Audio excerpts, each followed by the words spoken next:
America's North Woods border region. Within this land of 10,000 lakes and miles of dense timber, a hideous creature is believed to lurk. The North Woods is probably one of the last frontiers in America. There's still a lot of places in this area that hasn't been set foot by man.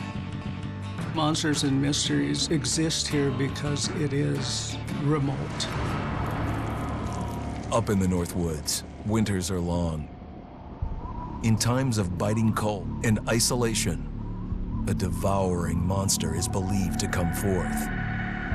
It's terrorized native people for generations. Growing up, I was told, like, don't go outside, the Wendigo will get you.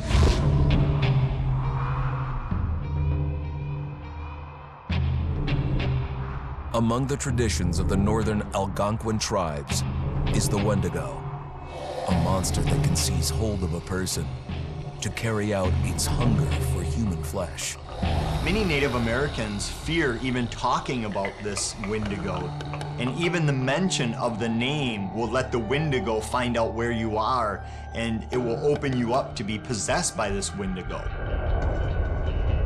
The most famous case of a Wendigo possession took place in 1879 in the deep woods outside of Edmonton, Alberta.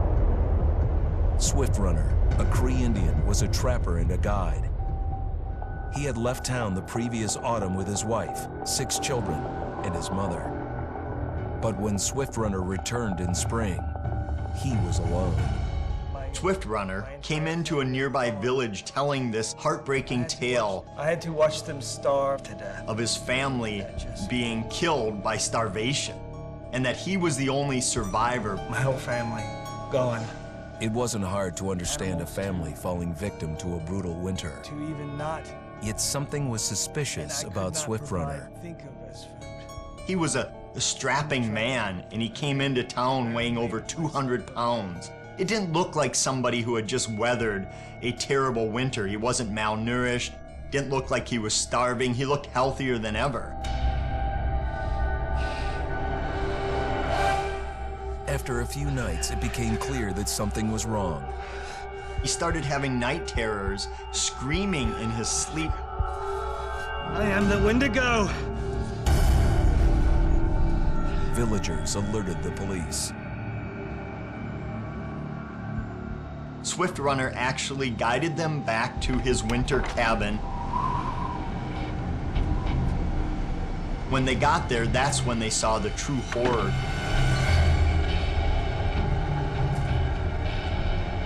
Human skulls were scattered around, many bones, some of which had been snapped in half, and the marrow inside had been drained.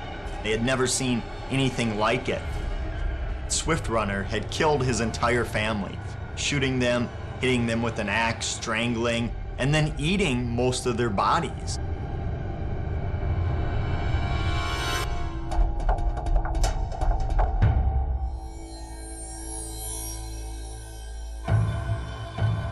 Right up until the moment the noose was on his neck, Swift Runner swore the evil spirit of the Wendigo had possessed him and twisted him into a cannibal killer. When he was on the gallows, Swift Runner himself said, "I am no longer a man.